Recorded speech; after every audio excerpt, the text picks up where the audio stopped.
para Wanchipedia, para hablar de lo nuestro con Mónica Blanco. Mónica, ¿qué tal? Bienvenida.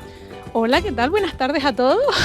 ¿Cómo? Con ritmo de carnaval. Con ritmo de Aquí carnaval. se siente en Tenerife, en Las Palmas se siente. Se siente Las Palmas de Gran Canaria, que el viernes tienen la gala de la reina. Hoy la tenemos en Santa Cruz de Tenerife, así que a ritmo de carnaval y a ritmo de lo nuestro. Venimos animados, pero bueno. Sí, y tanto, animados para escuchar y aprender mucho gracias a ti. ¿De qué estábamos hablando estos últimos días? Ay, yo con mis cosas, con mis series. Hoy terminamos el tercer episodio de esta primera temporada. El primer episodio. Esto es como una... No quiero dar marcas, pero esto es como en otros sitios que se hacen series igual. Sí. Las no va a ser entregas. menos, es verdad. Hombre, ya te digo. La Radio Canaria con sus series. La telenovela. Igual. Oye, que se hacía antiguamente en la radio, lo que pasa es que se ha perdido. Las radionovelas, sí, que en se el hacían. Pasado lo único que se escuchaba era la radio, o se olvidan. Pues yo quiero retomar eso, o sea que... Pues vamos a retomarlo, venga. Bueno, recuerden que hoy llegamos al episodio final de esta primera, de la miniserie titulada Ciudades fundadas por Canarios. Tienen ganas, ¿no?, de saber. Por supuesto que sí. Si les pica la curiosidad, que no lo hemos dicho, todo esto se está subiendo a YouTube. Bueno, cuando salgo yo en imagen sale en YouTube de la Radio Canaria, pero si no, si solo audio, está subiéndose al canal de YouTube de Wanchipedia por si lo quieren oír los otros 2 episodios. Bueno, y también lo están subiendo a iVoox, o sea que... Pero eso ya la Radio Canaria. Pues como recordarán, con esta miniserie queremos mostrarles cómo por los lazos del destino los canarios y las canarias acabamos fundando ciudades, ¿no? Más concretamente, cómo el pueblo acabó fundando ciudades en América. Eso es lo que estuvimos hablando en estos dos últimos episodios, ¿no? Pues bien, tras la conquista de las islas, los castellanos pues comenzaron a repartirse las tierras, ¿recuerdan? A repoblar las islas y pues dijimos que murieron muchos indígenas en las batallas y por culpa de las enfermedades. Y claro, hacía falta traer más gente para pues sacarle esa rentabilidad a estas tierras. Las cosas como son, ellos vinieron aquí a lo que vinieron. Hacía falta pues gente para construir las casas y cultivar las tierras. De ahí que desde entonces el archipiélago comenzara un proceso largo de adaptación a las nuevas costumbres y a la nueva forma de hablar de esos nuevos habitantes. Recuerden que de los portugueses adquirimos los portuguesismos, de los andaluces los andalucismos y ese ceseo tan particular que tenemos nosotros a la hora de hablar. ¿Esto qué quiere decir? Que la otra vez no lo dejé claro. Esto quiere decir que el pueblo canario dejó de hablar su lengua. O sea, de alguna manera, la maxi insular que había aquí desapareció. Y yo dije que empezaron a nacer los guanchismos, ¿no? Esas palabras originarias de la lengua antigua. O sea, esas palabras que hoy en día tenemos se parecen, porque ustedes recuerden que imagínense ustedes en esa época, alguien diciéndole a otro cómo se pronuncia una lengua que no conocen, y dicen, ay, esto se pronuncia así, pues lo vamos a escribir de esta manera, y así quedó registrado. Solo siempre lo hemos comentado aquí con el tema de los guanchismos. Fíjense que la mayoría son, las que quedan vivas son nombres de lugares, topónimos, nombres de personas, también nombres científicos de plantas y animales, y bueno, recordamos como el gofio, era un guanchismo, gánigo, baifo, tabaiba, etcétera. Lo pueden escucharla en otras secciones, en otros episodios que hemos hecho aquí en la Radio Canaria. Y volviendo al tema de esta época y de este tema que vamos a tratar hoy, las principales actividades económicas que había en el archipiélago en aquella época fueron el cultivo de azúcar y vino. Pero todo era para exportación, o sea, para vender fuera. Y el cultivo del cereal, pero eso ya más bien para consumo interno. Esto hizo que el archipiélago viviera un gran crecimiento económico. Bueno, muy parecido a lo que estamos teniendo ahora, pero con otras cosas. Bueno. Pero con grandes desigualdades sociales. Luego, de la segunda mitad del siglo XVII, las islas perdieron esa fuente de ingresos, ¿no? Y el sector primario pues no daba la suficiente cantidad de beneficio y entonces, claro, apareció la pobreza, la hambruna y debido a esa sobrepoblación y a la falta de recursos, que no había pan para tantas bocas. Al mismo tiempo, las colonias españolas en América sufrían escasez de personas. Recuerden que fue Cristóbal Colón para allá.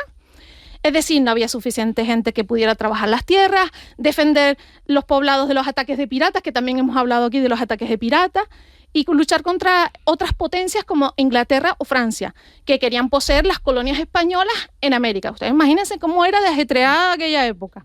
Todo esto, a modo de resumen, porque hay muchas cosas que se podrían contar, esto provocó que la corona redactara lo que se conoció como la Real Cédula cédula de 1678, conocida como el tributo de sangre. Esta ley obligaba a enviar a 5 familias canarias de 5 miembros por cada 100 toneladas de mercancía. Es decir, en cada embarcación que iba desde Canarias hacia América, el barco tenía que llevar gente. Y tú dices, ¿pero esto cómo es? Esto es porque para tú mover la mercancía tienes que pagar impuestos, ¿no? Pues en aquella época la corona lo que les dijo es, vale, ¿ustedes van a mandar mercancía para América? Sí, pues me llevan a gente. Y eso había gente que no quería, entonces pagaba la tasa. Si no, pues tenías que llevar gente a América. De ahí que 15.000 canarios abandonaran las islas y se fueran rumbo a América. Y es cuando comienza la migración de canarios y canarias hacia ese continente. 15.000. 15.000 canarios. Madre.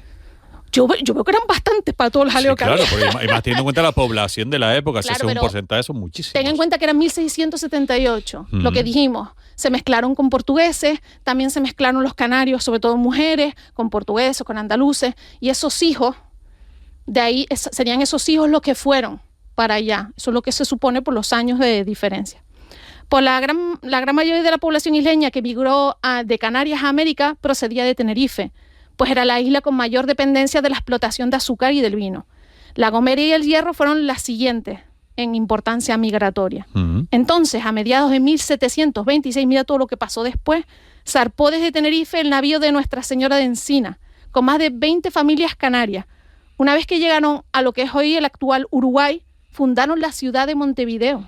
O sea, ya empezamos a ver cómo van fundando ciudades allá. Sí. Años más tarde... Montevideo es conocidísimo, que fue fundada por canarios. Incluso nosotros hablamos, pues cuando la pandemia, recuerdo, en 2020 con Pepe Mujica, con José Mujica, que fue presidente del país, y fue una entrevista maravillosa y nos recordaba que incluso pues hay una zona, que es la zona de Canelones, que a los habitantes de esa zona en Montevideo se les llama los canarios, fíjate tú. Pues imagínate, ya empiezas a entender muchas cosas cuando empiezas a ver así...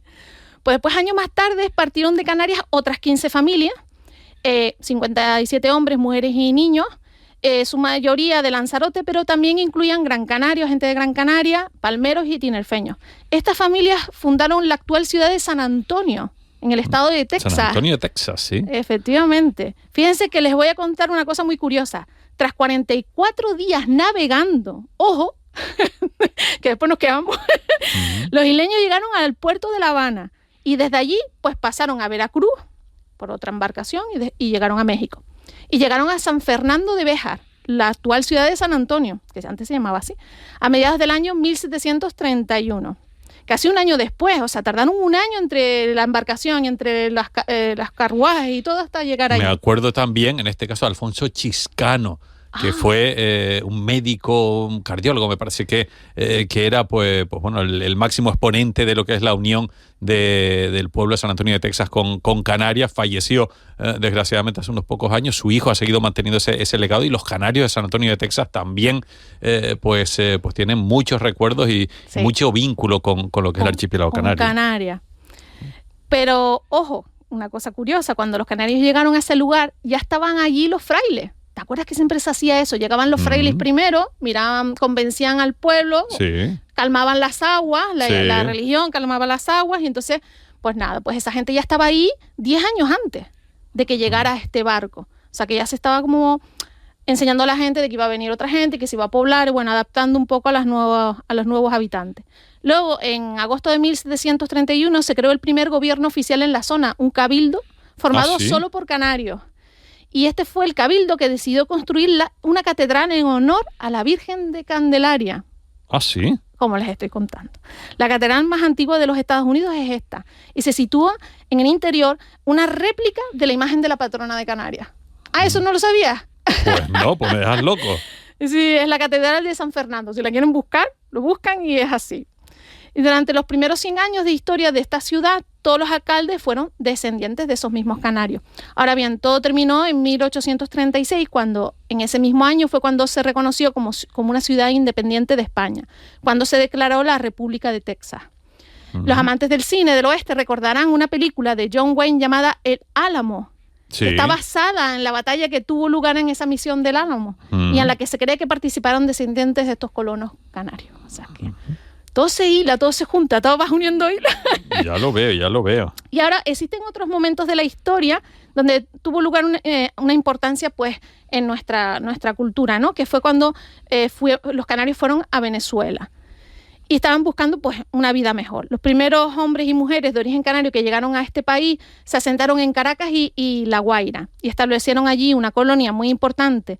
Esos primeros emigrantes canarios también llegaron a lugares como Yaracuy, Los Llanos, Aragua, Barlovento, Barquisimeto o Maracaibo. Vaya. Saque. Otras de esas migraciones canarias que tendrían lugar, que son importantes, fue entre 1831 y 1800. En 1831 fue cuando el presidente de la República Venezolana, José Páez, autorizó un decreto para promover la inmigración desde Canarias para trabajar en los campos. Esta y otras iniciativas cumplieron su objetivo, consiguiendo que más de 20.000 canarios llegaran a Venezuela durante ese periodo. Tú mira las oleadas, van oleadas para allá. Otro momento importante de la llegada de canarios a la octava isla, que ya podemos decir que es la novena, porque la octava es la graciosa, se dio a partir del año 1948, o sea, antes de ayer, como quien dice. En esa época se llegaron a ver barcos pesqueros cruzando el Atlántico con una capacidad de apenas 50 personas, pero que en su interior había 289 canarios, con apenas papa, gofo y queso como alimento para esa larga travesía. Entre 1948 y 1952 tuvo lugar otro de esos momentos que pasaron a la historia, otro de esos momentos en donde el canario era el inmigrante ilegal que llegaba a Latinoamérica.